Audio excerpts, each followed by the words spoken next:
சிதம்பரத்துல நீங்க வந்திருப்போம், அங்க ஒரு எபிக் கார்டு வாக்காளர் அடையாள அட்டை வாங்கியிருப்போம். இந்த ஊருக்கு வந்துட்டு அதை கேன்சல் பண்ணாம இருப்போம். அப்போ உங்க பேர்ல சிதம்பரத்துல ஒரு அட்டையும் சென்னையில ஒரு அட்டையும் இருக்கும். அப்படி இருந்தால் இந்த சாப்ட்வேர் இந்தியால எந்த மூலையில இருந்தாலும் இந்த முகத்தை ஸ்கேன் பண்ணி பார்த்துட்டு இன்னொரு ஒரு இடத்துலயோ ரெண்டு இடத்துலயோ அந்த வாக்கு இருந்தால் அதை ஆட்டோமேட்டிக்கா நீக்கிறது. இந்த சாப்ட்வேரை பயன்படுத்தாமல் வைத்திருக்கிறது முதன்முறையாக இந்த தேர்தல் ஆணையம். நீ குடிமகன் தானா காட்டு. இப்ப நம்மள கேக்குறாங்க, இல்ல 2002 எங்க ஓட்டு போட்டீங்க, 2005 எங்க போட்டீங்க, உங்க அப்பா அம்மாவோட பர்த் சர்டிபிகேட் இருக்குதா, அவங்க ஓட்டு போட்ட ஆவணம் இருக்குதா, இதெல்லாம் கேட்டு அவன் ஒரு முஸ்லீமாக இருந்து அவனால் பதில் சொல்ல முடியவில்லை என்றால் அவனை பாராமிலிட்டரி போர்ஸ் சிஆர்பிஎஃப் வச்சு பிடிச்சு கொண்டு போய் பங்களாதேஷ் எல்லைக்குள்ள தள்ளி இருக்கிறார்கள். பீகார்ல உங்களுக்கு தெரியும், 65 லட்சம் பேருடைய வாக்குகளை தேர்தல் ஆணையம் நீக்கியது. சுப்ரீம் கோர்ட்ல போய் இந்த 65 லட்சம் பேரை நீக்கினீங்களே, எதுக்காக நீக்கினீங்க? செத்துட்டாங்களா, ஊரை விட்டு போயிட்டாங்களா, என்ன காரணம் என்று கேட்டால் அதை நாங்க சொல்ல முடியாது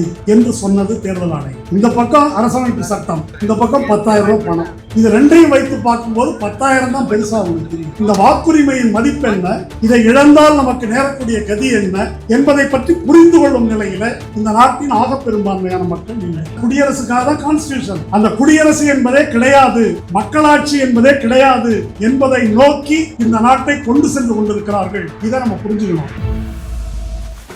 தொடக்கத்திலே இறந்து போன பிஎல்ஓக்களுக்கு, பூத் லெவல் ஆபீசர் என்று சொல்லக்கூடிய அந்த பணியாளர்களுக்கு அஞ்சலி செலுத்தினோம்.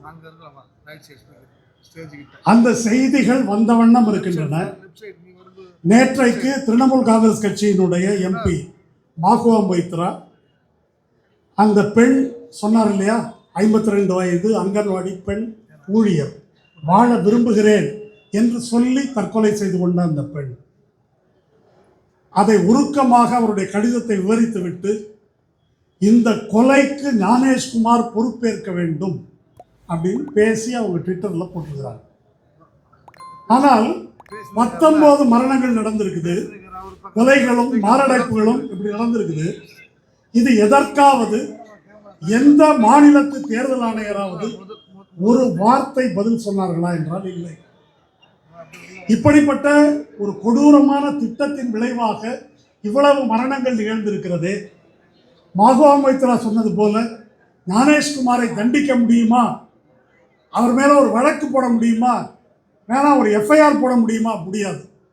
ஏனென்றால் ஞானேஷ்குமார் சாகிற வரையில் அவர் இந்த பதவியில் இருந்து கொண்டு செய்கின்ற எந்த சிவில் கிரிமினல் குற்றத்துக்கும் அவர் மீது வழக்கு போட முடியாது என்று ஒரு சட்ட திருத்தத்தை 2023 மோடி கொண்டு வந்து நிறைவேற்றி இருக்கிறார். எதற்காக? இந்த பித்தலாட்டங்கள், மோசடிகள் அனைத்தையும் அரங்கேற்றுவதற்கு ஒரு பாதுகாப்பு கவசமாக. இப்படி ஒரு சட்ட பாதுகாப்பு பிரதமருக்கு கூட கிடையாது. இந்த சட்ட பாதுகாப்பு உச்சநீதிமன்ற நீதிபதிகளுக்கு கூட கிடையாது. சாகர வரையில ஒருவேளை ஆன்மீகவாதிகள் நம்புவது போல கடவுள் தண்டிச்சாதான் உண்டு, இங்க கோர்ட்ல தண்டிக்க முடியாது என்று ஒரு சட்ட திருத்தம் தேர்தல் ஆணையர்களுக்காக கொண்டு வரப்பட்டது. இறந்து போகிறவர்கள், தற்கொலை செய்து கொள்கிறவர்கள் பிஎல்ஓக்கள் மட்டும்தானா என்றால் இல்லை. மேற்கு வங்காளத்தில் எண்ணற்ற முஸ்லிம்கள் அச்சத்தின் காரணமாக தற்கொலை செய்து கொள்கிறார்கள். என்ன அச்சம்? நம்மளை பங்களாதேஷிலிருந்து வந்த சட்டவிரோத குடியேறி என்று நம்மளை துரத்திடுவானோ என்று பயம். அது ஆதாரமற்ற பயமா? இல்லை. இதற்கு முன்னாலேயே பல மாநிலங்களில், பீகாரில், வட இந்திய மாநிலங்களில் பல இடத்துல முஸ்லீம்களை போய் சோதனை போடுவது. நீ குடிமகன் தானா காட்டு. இப்போ நம்மளை கேட்குறாங்க, இல்லை 2002 எங்கே ஓட்டு போட்டீங்க, 2005 எங்கே போட்டீங்க, உங்கள் அப்பா அம்மாவோட பர்த் சர்டிஃபிகேட் இருக்குதா, அவங்க ஓட்டு போட்ட ஆவணம் இருக்குதா, இதெல்லாம் கேட்டு அவன் ஒரு முஸ்லீமாக இருந்து அவனால் பதில் சொல்ல முடியவில்லை என்றால் அவனை பாராமிலிட்டரி போர்ஸ் சிஆர்பிஎஃப் வச்சு பிடிச்சு கொண்டு போய் பங்களாதேஷ் எல்லைக்குள்ள தள்ளி இருக்கிறார்கள். இவங்க இங்கேருந்து தள்ளுறது, அவன் அங்கேருந்து விரட்டுவான். போகும் இடம் தெரியாமல் இந்த 2 நாடுகளுக்கு இடையில் இருக்கக்கூடிய நோமேன்ஸ் லேண்டுக்குள்ள ஆயிரக்கணக்கான பேர் கிடக்கிறார். இது ஏற்கனவே நடந்து கொண்டிருக்கிறது. இன்றைக்கு வங்காளத்தில் 1 கோடி பேருடைய பெயரை நீக்குவோம் என்று பிஜேபி பிரகடனம் செய்திருக்கிறது. தமிழ்நாட்டில் உங்களுக்கு தெரியும், திண்டுக்கல் சீனிவாசன் பேசியிருக்காரு, 1 கோடி பேரை எடுத்துருவோம் அப்படின்னு. இப்பொழுது நான் விசிகா தோழர்களோடு பேசிக் கொண்டிருந்தேன், களத்தில் எப்படி இருக்குதுன்னு சொல்லி. ஒரு பூத்துக்கு குறைச்சலா 200-300 ஃபார்ம் கொடுக்கவே இல்லைன்றாங்க. அப்புறம் கொடுத்ததுக்கு பிறகு அது ஃபில்லப் பண்ணி வர்றது, ஃபில்லப் பண்ணி வந்த பிறகு அதை ஆன்லைனில் தரவேற்றம் செய்வது, இதெல்லாம் முடிந்து எத்தனை பேர் வாக்குரிமையை இழக்கப் போகிறார்கள் என்று நமக்கு தெரியாது. இங்கேயும் எத்தனை கோடி, பீகாரில் உங்களுக்கு தெரியும், 65 லட்சம் பேருடைய வாக்குரிமையை, வாக்குகளை தேர்தல் ஆணையம் நீக்கியது. சுப்ரீம் கோர்ட்டில் போய் இந்த 65 லட்சம் பேரை நீக்கினீங்களே, எதுக்காக நீக்கினீங்க? செத்துட்டாங்களா, ஊரை விட்டு போயிட்டாங்களா, என்ன காரணம் என்று கேட்டால் அதை நாங்கள் சொல்ல முடியாது என்று சொன்னது தேர்தல் ஆணையம். அதுக்கு பிறகு உச்சநீதிமன்றத்தில் சண்டை போட்டு அந்த விவரங்களை எல்லாம் சொல்லுங்க அப்படின்னா, இவ்வளோ பேர் ஊரை விட்டு போயிட்டாங்க, இவ்வளோ பேர் செத்து போயிட்டான்னு ஒரு பட்டியல் கொடுத்தாங்க. அதற்கு அடுத்த அமர்வில் இந்த வழக்கு தொடுத்தவர்கள் செத்து போனவர்களாக சொன்ன ஒரு 4-5 பேரை கூப்பிட்டு போய், நீங்கள் செத்து போனதாக சொன்னவங்களாம் இந்த உயிரோடு இருக்கிறாங்க என்று உச்சநீதிமன்றத்தில் நிறுத்தினார்கள். அதுக்கு மோடி அரசின் வக்கீல், இங்கே என்ன நாடகமாக நடத்துறீங்க என்று கேலியாக கேட்டார். அப்போ இந்த மாதிரி குளறுபடிகள் தமிழ்நாட்டில் நடக்காது என்பதற்கு எந்த உத்தரவாதமும் இல்லை. பீகாரில் 43 லட்சம் பேருடைய வாக்குரிமை நீக்கப்பட்டிருக்கு. இந்த 65-43 குறைஞ்சிருக்கு. ஆனால் இந்த 43 லட்சம் பேர் எதற்காக நீக்கப்பட்டார்கள் என்ற விவரம் இதுவரைக்கும் சொல்லப்படவில்லை. என்னென்ன அதனுடைய உள் விவரம் என்ன என்பது இதுவரை சொல்லப்படவில்லை. கடைசி நேரத்தில் ஒரு 3 லட்சத்துக்கும் மேற்பட்ட வாக்காளர்கள் சேர்க்கப்பட்டார்கள். என்ன அடிப்படையில் சேர்க்கப்பட்டார்கள் அது இன்று வரையில் சொல்லப்படவில்லை. இன்றைக்கு நம்முடைய நிதியமைச்சர் நிர்மலா சீதாராமனுடைய கணவர், அவங்க விலகி இருக்கிறார் நினைக்கிறேன், பரக்கல பிரபாகர், அவர் வெளியிட்டிருக்கார் ஒரு ஆவணம். பதிவான வாக்குகள் என்று சொல்ல தேர்தல் ஆணையம் பீகாரில் சொல்லி இருப்பதை விட எண்ணப்பட்ட வாக்குகள் என்பது சில லட்சங்கள் அதிகமாக இருக்கு அவங்க சொல்லியிருக்கிற கணக்குப்படியே. அப்போ என்ன நடக்கிறது? இதற்கு என்ன பொருள்? இந்த எஸ்ஐஆர்னு வரும்போது அதை எல்லோரும் பீகாரில் கூட எப்படி புரிந்து கொண்டார்கள் என்றால், அங்கிருந்து பத்திரிகையாளர்களை எல்லாம் அழைத்து நாங்கள் கூட்டம் நடத்தினோம். சாகர் என்ற ஒரு பத்திரிகையாளர், அவர் ஒரு தலித்து ஆக்டிவிஸ்ட், அவர் சொன்னார், மக்கள்கிட்ட போய் பேசினா நம்ப மாட்டேன்றாங்க, என்கிட்ட ஆதார் இருக்குது, என்னெல்லாம் ஒருத்தனை ஒன்றும் பண்ண முடியாது, உனக்கு ஒன்றும் விவரம் இல்லை போயா அப்படின்னு சொல்கிறாங்க. அலட்சியமாக நடக்க போகின்ற அபாயம் புரியாதவர்களாக மக்கள் இருக்கிறார்கள், என்ன நடக்கும் தெரியல என்று அவர் பேசினார். பீகார் தேர்தல் முடிவு எப்படி வந்தது நீங்கள் பார்த்துருப்பீங்க. 10,000 ரூபா ஒரே லம்பா கையில் கொண்டு போய் கொடுத்துட்டாங்க அத்தனை பெண்களுக்கு. ஒன்றிய அரசு பணத்திலிருந்து மோடி அறிவிக்கிறாரு. தேர்தல் அறிவிக்கிற நேரத்தில் தேர்தல் நடைமுறைக்கு எதிராக இந்த பணம் விநியோகிக்கப்படுகிறது.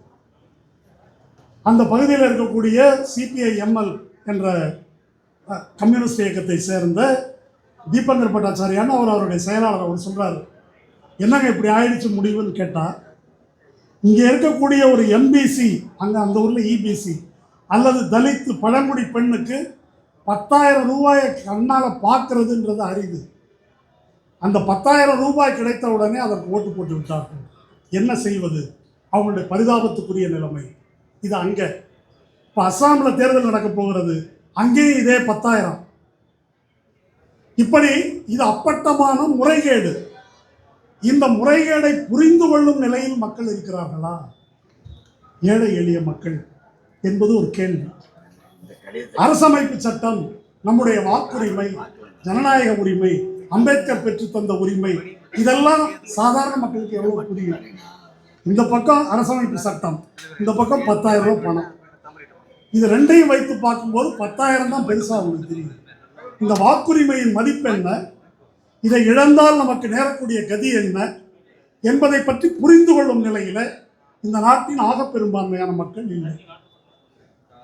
இந்த 2024 தேர்தலில் ராகுல் காந்தி பேசும்போது நீங்கள் பார்த்துருப்பீங்க, இப்படி ஒரு புத்தகத்தை எடுத்து வச்சு, இது கான்ஸ்டியூஷன், இந்த கான்ஸ்டியூஷனை திருத்த போகிறாங்க, 400 பார் 400க்கு மேலே வெற்றி பெறுவோம் என்று சொல்லுகிறார்கள். வெற்றி பெற்றால் அம்பேத்கர் இயற்றிய இந்த அரசமைப்பு சட்டத்தை திருத்தி விடுவார்கள்னு காட்டினார். அந்த புக்கு வந்து ஒரு பாக்கெட் எடிஷன். இந்த பக்கம் வந்து சிவப்பாக இருக்கும், இங்கே வந்து கருப்பாக இருக்கும். நம்ம ஊரில் இப்போ கூட்டம் ஒருத்தர் நடத்தினார்ல, நண்பா நண்பி இந்த புக்கு திமுக புக்கு அப்படின்னு சொன்னாங்க. அதுக்கு கைதட்டுறதுன்னு 10 பேர் இருக்கிறான். அந்த கண்டிஷனில் தான் அரசமைப்பு சட்டத்தை பற்றிய புரிதல் இருக்கிறது.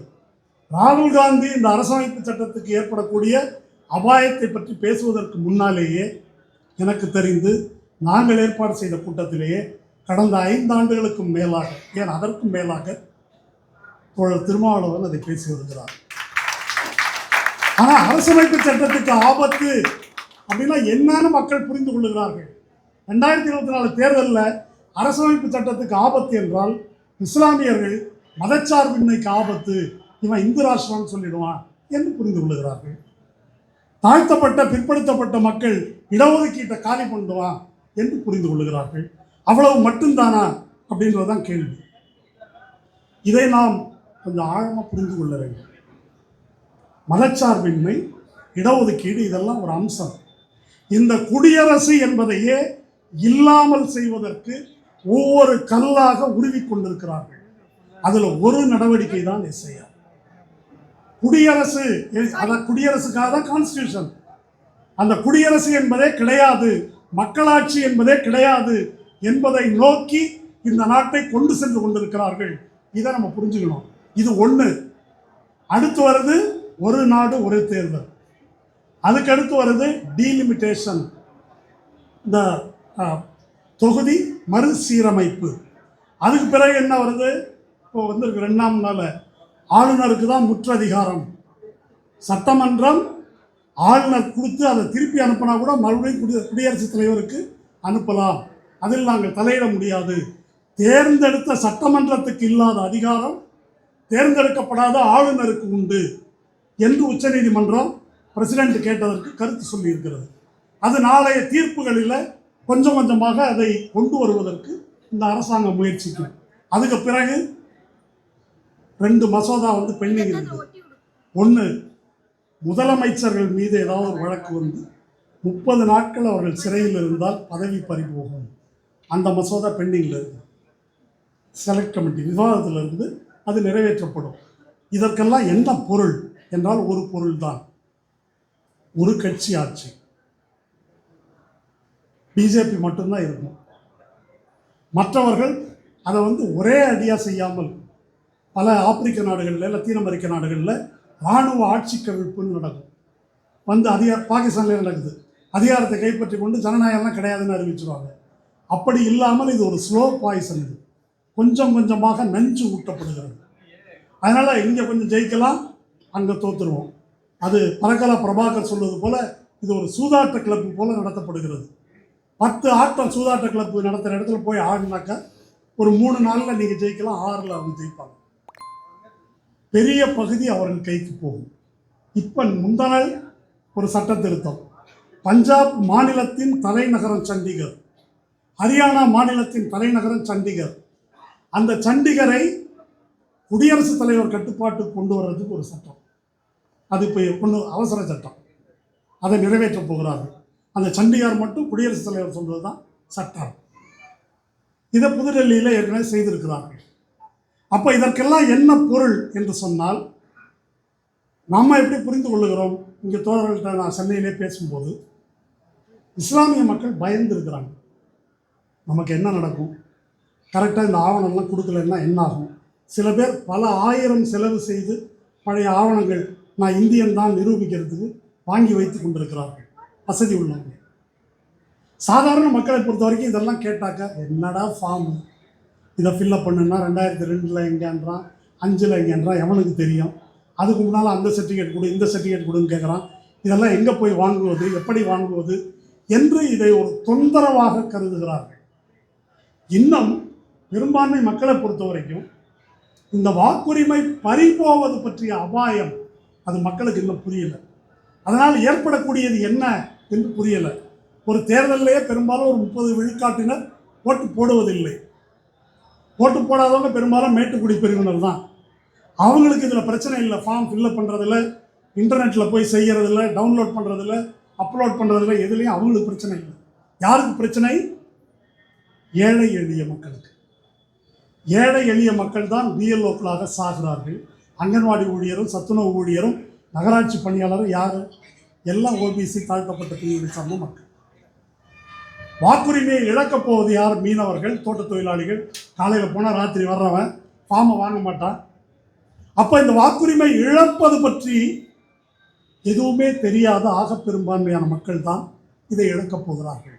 ஆனால் எப்படி பிரச்சாரம் பண்ணுறாங்கன்னா, பீகாரில் இந்த பிரச்சனையை பற்றி ராகுல் காந்தி, நம்முடைய முதல்வர் ஸ்டாலின் அங்கே போயிருந்தார், தேஜஸ்வி யாதவ் இவங்கெல்லாம் பேசும்போது, இவங்க வாக்கு திருட்டு என்று பேசும்போது இது குஸ்பேத்தியா பச்சாவோ ஆந்தோலன், அதாவது பங்களாதேஷிகள் இங்கே நிறைய குடியேறிட்டாங்க, அந்த முஸ்லீம்களை காப்பாற்றுவதற்கு இவங்க ஊர்வலம் விடுறாங்க என்று அமித்ஷாவும் மோடியும் பேசினார். பீகாரில் எஸ்ஐஆர் முடிஞ்சிருச்சு, தேர்தலும் முடிஞ்சிருச்சு. எத்தனை பங்களாதேசிகளை பிடித்தீர்கள் என்று கேட்டால் ஒரு ஆளை கூட இதுவரைக்கும் தேர்தல் ஆணையம் சொல்லவில்லை, காட்டவும் இல்லை. தமிழ்நாட்டில் என்ன சொல்கிறாங்க? எடப்பாடியிலேருந்து பிஜேபியிலேருந்து எல்லாரும் என்ன சொல்கிறாங்க? எஸ்ஐஆரை பார்த்து திமுக ஏன் பயப்படுகிறது? கள்ள ஓட்டு போட முடியாதுன்னா அதுதான் பயப்படுது என்று பிரச்சாரம் செய்கிறார். இன்றைக்கி இப்போது செல்லூர் ராஜு பேசியிருக்காருன்னு செய்தியில் கேட்டேன். நாங்கள்லாம் மரமண்டையாக இருந்துட்டோம், இது என்னன்னே தெரியாமல் அப்படின்னு கரெக்டாக பேசியிருக்காரு.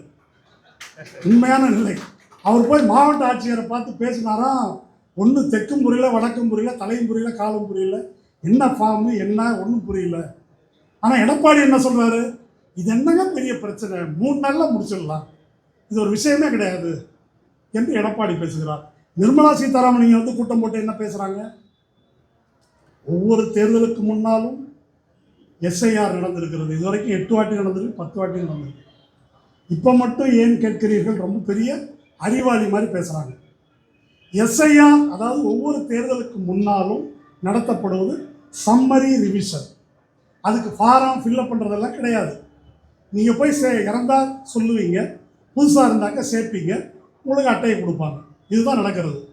இப்போ தான் இந்திய வரலாற்றிலேயே முதன்முறையாக, குறிச்சுங்க, இந்த மாதிரி இதற்கு முன்னால் எப்போதும் நடந்ததில்லை. இப்படி ஒரு ஃபார்ம் கொடுத்து ஃபில்லப் பண்ணி வாங்குறதெல்லாம் கிடையாது. இது சட்டவிரோதம், அது தனி. விசிகாவும் சுப்ரீம் கோர்ட்டில் கேஸ் போட்டிருக்கிறாங்க, திமுகவும் வந்து கேஸ் போட்டிருக்குது. உச்சநீதிமன்றம் என்ன சொல்ல போகுதுன்னு பார்ப்போம், அது வேற. ஆனால் இது ஒரு சட்டவிரோதமான நடவடிக்கை. ஸ்பெஷல் இன்டென்சிவ் ரிவிஷன் அல்லது இந்த தீவிரமான சீராய்வு, அது எப்படி செய்ய முடியும்னு சட்டத்தில் இருக்குன்னா, ஒரு தொகுதியில் தான் செய்ய முடியும். ஒரு நேரத்தில், ஒரு மாநிலத்தில் அல்ல, ஒரு தொகுதியில். ஒரு தொகுதியில் ரொம்ப குளறுபடி இருக்குன்னாக்கா அங்கே இன்டென்சிவ் ரிவிஷன் அப்படின்னு நடத்தலாம். அதுவும் கூட இப்படி ஃபார்ம் வாங்குறதெல்லாம் கிடையாது. நிதானமாக 2 மாதம் 3 மாதம் 6 மாதம் வீடு வீடாக போய் செக் பண்ணி யார் உயிரோடு இருக்கிறாங்க, யார் இறந்துட்டாங்க, என்ன தரவு, புதுசாக யாரை சேர்க்கணும் என்று வருகின்ற என்யூமரேட்டர் அல்லது பிஎல்ஓ என்று சொல்லக்கூடிய இந்த அதிகாரிகள் திரட்டுவார்கள். இதுதான் சட்டத்தில் இருப்பது. இன்றைக்கி இப்படி ஃபார்ம் கொடுத்து நீ இந்த ஊர்க்காரனா, இதுக்கு என்ன பொருள் கொஞ்சம் யோசிச்சு சொல்லுங்களேன். இப்போ விஜயனுடைய ரசிகர்கள் அதை ரொம்ப கொண்டாடுறாங்க பயங்கரமாக. அவங்க பூரா அவங்க பெற்றோருக்கு பர்த் சர்டிஃபிகேட் கொடுக்கணும். இதெல்லாம் அவங்களுக்கு தெரியுமான்னு எனக்கு தெரியல.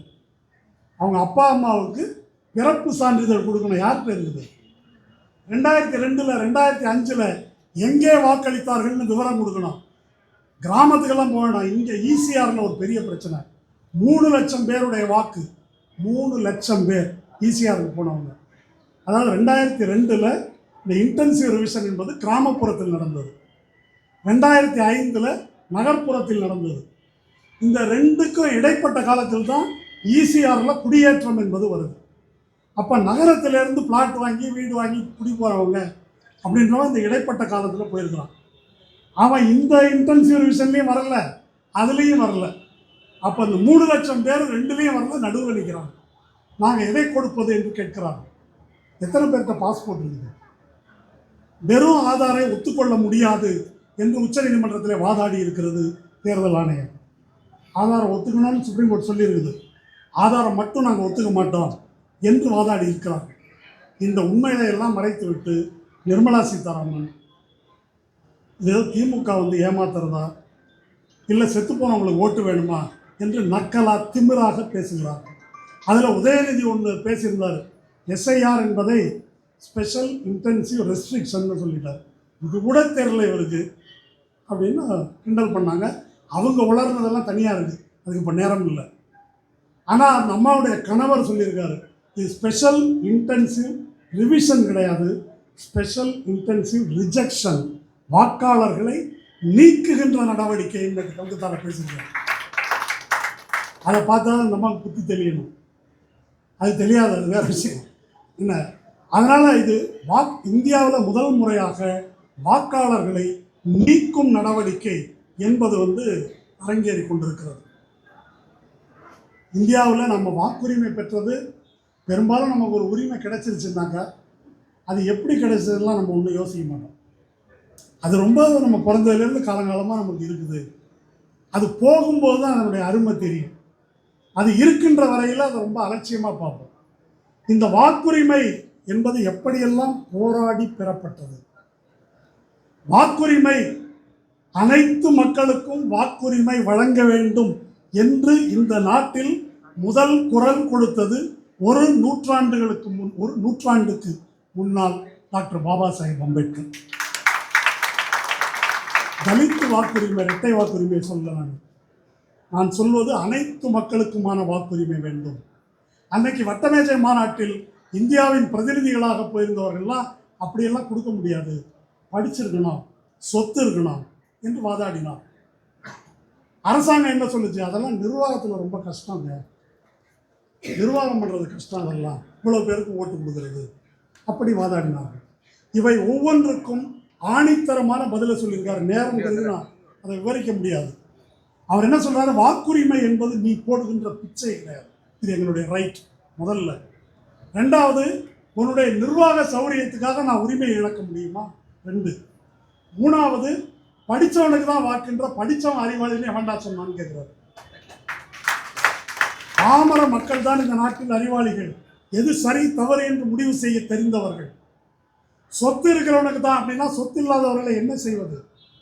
அப்போ சொத்து இருக்கிறவனுக்கு தான், படித்தவனுக்கு தான் வாக்கு என்று சொல்வதன் மூலம் நீங்கள் என்ன செய்ய முயற்சிக்கிறீர்கள் என்றால், இந்த நாட்டின் ஆக பெரும்பான்மையான மக்களை தற்குறிகளாக, சொத்தற்றவர்களாக, ஏழைகளாக அப்படியே மெயின்டைன் பண்ணணும் என்பதுதான் உங்களுடைய நோக்கம்.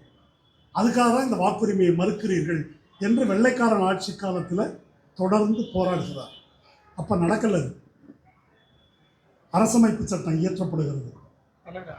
அரசமைப்பு சட்டம் இயற்றப்படும் போதே யாரெல்லாம் ஜனநாயகம் என்று முடிவு செய்து விடுகிறார்கள், யாரெல்லாம் வாக்காளர்கள் என்று கணக்கெடுக்கும் வேலை இந்த பக்கம் அம்பேத்கர் தலைமையில் அரசியல் நிர்ணய சபை பேசிக் கொண்டிருக்கும் போதே கணக்கெடுப்பு இங்கே நடக்குது. அதை பற்றி ஒரு நூல் வந்திருக்கு. ஒரு இஸ்ரேலை சேர்ந்த ஒரு பேராசிரியர் ஒரு ஆய்வு நூல் எழுதியிருக்காங்க, ஹவு இந்தியா பிகேம் டெமோக்ரஸி. அதை படிக்கும்போது ரொம்ப நெகிழ்ச்சியாக இருக்குது. உங்களுக்கு தெரியும் அந்த காலகட்டம் எப்படிப்பட்ட காலகட்டம். இந்தியா பாகிஸ்தான் பிரிவினை, 10 லட்சம் பேர் கொல்லப்பட்டார்கள் 2 தரப்புலையும்.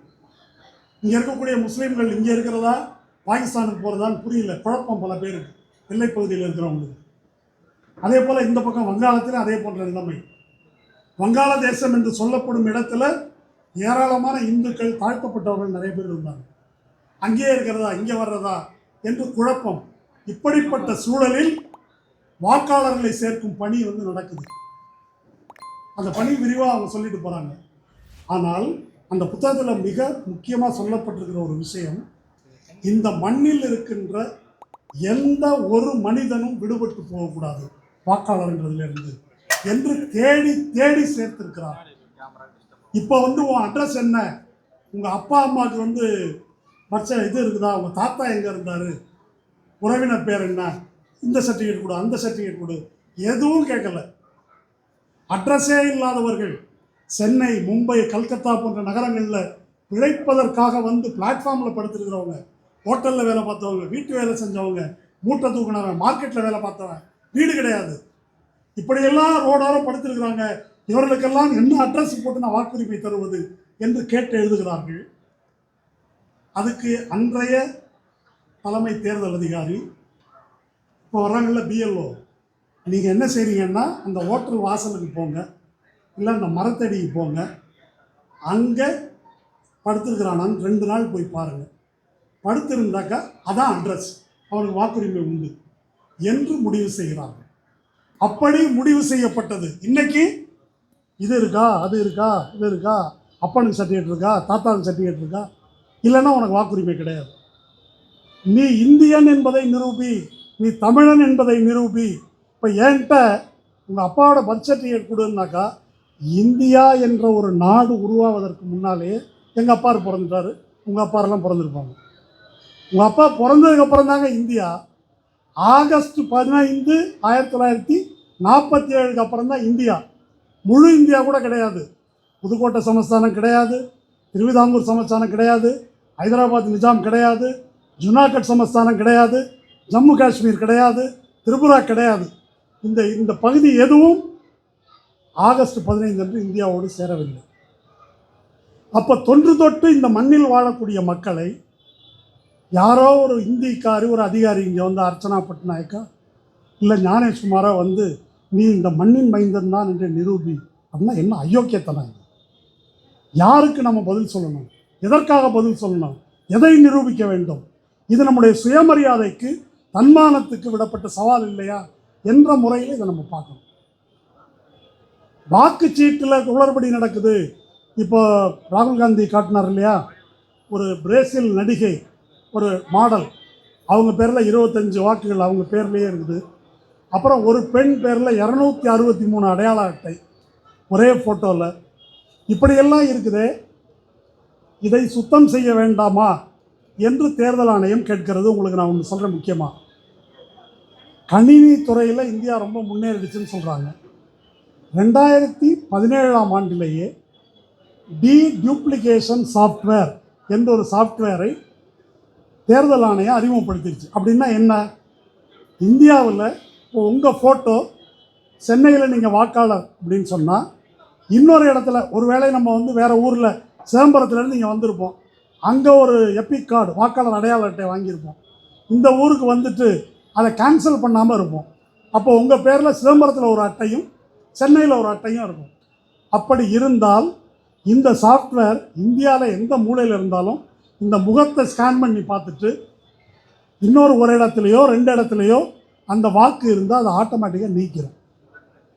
இந்த சாஃப்ட்வேரை பயன்படுத்தாமல் வைத்திருக்கிறது முதன்முறையாக இந்த தேர்தல் ஆணையம். இதை ராகுல் காந்தி எழுப்புறாரு, சுப்ரீம் கோர்ட்டில் எழுப்பியிருக்கிறாங்க. ஒரு சாஃப்ட்வேர் இருக்குது, அதை ஏன் பயன்படுத்தாமல் இருக்கிறாங்க? ஏனென்றால் அப்போ தான் பிஜேபி கள்ள ஓட்டு போட முடியும். ஒரு ஆள் 10 இடத்துல அப்போ தான் ஓட்டு போட முடியும். பீகார் தேர்தலின் போது 3 சிறப்பு ரயில்கள் விடப்பட்டன. ஹரியானாவிலிருந்து டிக்கெட் இல்லாமல் 3 ரயில் நிறைய ஆட்கள் கொண்டு வந்து இறக்கப்பட்டார்கள். அப்போ அந்த மாதிரி கள்ள ஓட்டு போடுவதற்கான வாய்ப்பு எப்போ கிடைக்கும் அப்படின்னு சொன்னால் இந்த டூப்ளிகேஷன் சாஃப்ட்வேரை எடுத்தால்தான் கிடைக்கும். தமிழ்நாட்டில் அந்த பிரச்சனை இருக்குது. தமிழ்நாட்டில் உங்களுக்கு உங்கள் ஃபார்முடைய பின்பக்கத்தில் 13 ஆவணங்கள் அப்படின்னு ஒரு பட்டியல் போட்டிருப்பாங்க. அந்த 13 ஆவணங்களை நீங்கள் படித்து பாருங்கள். அதில் 13ஆவதாக ஒன்று சொல்லியிருக்குது. பீகாரில் நடைபெற்ற ஸ்பெஷல் இன்டென்சிவ் ரிவிஷனில் ஒரு வாக்காளருடைய பெயர், அவர் பீகாரின் வாக்காளர் தான் என்று அங்கீகரிக்கப்பட்டிருந்தால் அவர் தமிழ்நாட்டில் வாக்களிக்கலாம். அங்கே ஒரு அட்டை இருந்துச்சுன்னாக்கா, பீகார்லேருந்து கோயம்புத்தூர்லேயோ ஒசூர்லேயோ சென்னையிலையோ வந்து வேலை பார்க்கக்கூடிய ஒரு தொழிலாளி அங்கேயே ஓட்டு போட்டிருந்தாலும் இங்கேயும் ஓட்டு போடலாம். இப்படி வாக்குரிமை வழங்க முடியுமா? இது சட்டப்படியானதா என்று கேட்டால் சட்ட விரோதமானது. அது மாதிரி செய்ய முடியாது. ஒரு தொகுதியில் குடியிருப்பவரா என்று பரிசீலித்து அக்கம்பக்கத்தில் உள்ளவங்களை விசாரித்து, ஏங்க இவர் இந்த ஊர் தானா, இந்த தெரு தானா என்று விசாரித்த பிறகுதான் நீ தமிழனோ வங்காளியோ யாரோ அப்போ தான் வாக்குரிமை வழங்க முடியும் என்று சுப்ரீம் கோர்ட் தீர்ப்பு சொல்லுது, சட்டம் சொல்லுது. ஆனால் இப்போ எதை கொண்டு வந்திருக்கிறாங்க? பீகார்லேருந்து சர்டிஃபிகேட் வாங்கிட்டு வந்துட்டா இங்கே ஓட்டு போடலாம். அந்த தொழிலாளிகளுக்கு எதிராக நமக்கு எதுவும் இல்லை. அங்கேருந்து பல லட்சக்கணக்கானவர்கள் இங்கே வந்து வேலை பார்க்கிறார்கள். ஒரு புள்ளிவிவரம் சொல்கிறேன். இந்த தேர்தலின் போது அந்த ஊரில் ஒரு சாட் பூஜான்னு ஒரு விழா, 48 லட்சம் பீகார்காரர்கள் இங்கேருந்து பீகாருக்கு போயிருக்காங்க. இங்கேருந்துன்னா பல மாநிலத்திலிருந்து. ரயில்வே சவுத் சென்ட்ரல் ரயில்வே மட்டும் 7000 சொச்சம் ரயில் விட்டுருக்கிறோன்னு டேட்டா டைம்ஸ் ஆஃப் இந்தியாவில். அங்கேருந்து மட்டும் 7000 ரயில் போயிருக்கு. தெற்கு ரயில்வேலேருந்து எவ்வளோ போயிருக்குன்னு நமக்கு தெரியாது. அப்போ இந்த தொழிலாளிகள் எல்லாம் ஓட்டு போடணும்னா ஓட்டு போடணும். அவங்க இந்த உரிமை இருக்குது. இராணுவத்தில், போலீஸில், அரசு பணியில் பணியாற்றுபவர்களுக்கு போஸ்டல் வாக்கு அப்படின்னு உங்களுக்கு ஒரு உரிமை இருக்குது. தபால் வாக்குன்னு போட முடியும். அந்த மாதிரி புலம்பெயர் தொழிலாளிகளுக்கு அவன் என்ன தொகுதிக்கு ஓட்டு போடணுமோ அதுக்கு தபால் வாக்கு கொடுப்பதற்கு பதிலாக இப்படி ஒரு பித்தலாட்டத்தை ஏன் செய்கிறார்கள் என்றால், பிஜேபி இதை பயன்படுத்தி கொண்டு வெற்றி பெற வேண்டும் என்ற நோக்கத்துக்காகத்தான் இந்த பித்தலாட்டம் அரங்கேறுகிறது. அதனால தான் கர்நாடகாவில் 1 லட்சம் வாக்கு மகாதேவ்புரான்னு சொல்கிறார். ஹரியானாவில் 25 லட்சம் வாக்குகள் காங்கிரஸ் தான் ஜெயிக்கும் என்று எல்லா எக்ஸிட் போலும் சொல்லுது. ஆனால் கடைசியில் பிஜேபி ஜெயிக்குது. எப்படின்னு ஆராய்ச்சி செய்தால் 25 லட்சம் வாக்குகள் போடப்பட்டிருக்கு. தரவுகளோடு காட்டிட்டார். தேர்தல் ஆணையம் பதில் சொல்லலை. நீதிமன்றம் அதை வேடிக்கை பார்க்கிறது. மகாராஷ்டிராவில் 2024 தேர்தல், நாடாளுமன்ற தேர்தல், அதில் பெரும்பான்மையான நாடாளுமன்ற தொகுதியில் இந்தியா கூட்டணி வெற்றி பெறுகிறது. 5 மாதம் கழித்து சட்டமன்ற தேர்தல் நடக்குது. அந்த சட்டமன்ற தேர்தலில் 80% தொகுதியில் பிஜேபி கூட்டணி வெற்றி பெறுது. எப்படி நடக்கும்? 5 மாதத்தில் எப்படி நடக்கும் என்றால், இந்த 5 மாத காலத்தில் 41 லட்சம் வாக்காளர்கள் புதிதாக சேர்க்கப்பட்டிருக்கிறார்கள். 41 லட்சம். ஒவ்வொரு தொகுதியிலையும் டார்கெட் பண்ணி, இந்த நாடாளுமன்ற தேர்தலில் இங்கே நம்ம எவ்வளோ வாக்கில் தோற்றோம், இந்த தொகுதியில் 10,000 வாக்கு குறைஞ்சிருக்கா, அப்போ ஒரு 15,000 பேர் சேரு என்று சேர்த்திருக்கிறார்கள். இந்த புகாருக்கு இதுவரைக்கும் தேர்தல் ஆணையம் பதில் சொல்லலை. கேட்டால் அஃபிடவிட் போடு. என்ன அஃபிடவிட்டு? எப்படி போட வேண்டும்? எதற்காக போடணும்? முன்னாள் தேர்தல் ஆணையர்கள் லவாசா, குரேஷி எல்லோருமே அதை காரி உமிழாத குறையாக பேசுகிறார்கள். ஆனால் தேர்தல் ஆணையர் அதை பற்றி கொஞ்சம் கூட கவலைப்படுறதில்லை. இப்போது தமிழ்நாட்டில் அப்படி ஒரு மோசடி அரங்கேற இருக்கிறது. என்ன செய்ய போகிறோம் என்பதுதான் கேள்வி. இது எப்படி சட்டவிரோதம், அரசமைப்பு சட்டத்துக்கு விரோதம் அப்படின்னு திமுக விரிவான ஒரு பெட்டிஷன் போட்டிருக்கு. இப்போ விசிகாலிருந்து போட்டிருக்கிறாங்க. ஆனால் தேர்தல் ஆணையம், நம்ம நீதிமன்றம் என்ன செய்யுதுன்னா, பீகார்லேயே அது மாதிரி போட்டாங்க. எஸ்ஐஆர் என்பதே சட்டவிரோதம். என்னென்ன காரணத்தால்? நான் முதல்ல சொன்னது போல், இந்த ஸ்பெஷல் இன்டென்சிவ் ரிவிஷன் என்று நாடு முழுதும் நடத்த முடியாது. எனக்கு ஒரு ஃபார்ம் கொடுத்து ஃபில்லப் பண்ணி கொடு, இதை கொடுக்கலைன்னா உனக்கு வாக்குரிமை என்று சொல்ல சட்டத்தில் இடமில்லை. இப்படி ஒரு ஃபாரம் கொடுக்கறதுக்கு தேர்தல் ஆணையத்துக்கு அதிகாரம் கிடையாது. நீ குடிமகனா என்று கேட்கின்ற அதிகாரம் தேர்தல் ஆணையத்துக்கு கிடையாது. ஒருத்தர் குடிமகன் இல்லை, சிட்டிசன் இல்லை என்று சொன்னால் உள்துறை அமைச்சகம் தான் அதை நிரூபிக்கணும். நம்ம நாட்டில் ஓட்டு போடுறதுக்கு என்ன தகுதி சொல்லுங்கள்? ஒன்று, இந்திய குடிமகனாக இருக்கணும். 2வது, புத்தி சுவாதீனம் உள்ளவனாக இருக்கணும். இந்த 2 தகுதி தான். இந்திய குடிமகனாக இருக்கணும், புத்தி சுவாதீனம் உள்ளவனாக இருக்கணும். திமுக பெட்டிஷனில் ஒரு வாதம் வச்சுருக்கிறாங்க. இப்போ குடிமகனான்னு என்னை நிரூபிக்க சொல்கிறிய, நாளைக்கு நான் மென்டல் இல்லையான்னு நிரூபிக்க சொல்லிய. அடுத்தது இது என்ன கணக்கு? நான் போய் சைக்காட்ரிஸ்ட்டை சர்டிஃபிகேட் வாங்கிட்டு வா என்று நீங்கள் கேட்பீர்களா? கேட்க முடியுமா? ஒரு குடிமகன் என்பதற்கு ஏற்கனவே சட்டத்தில் என்ன வச்சிருக்கிறீங்க? ஐயா இந்தியன் என்றால் என்னென்ன டாக்குமெண்ட் உங்கள்கிட்ட இருக்கணும் என்று ஏதாவது சட்டம் இருக்குதா? ஏற்கனவே கிடையாது.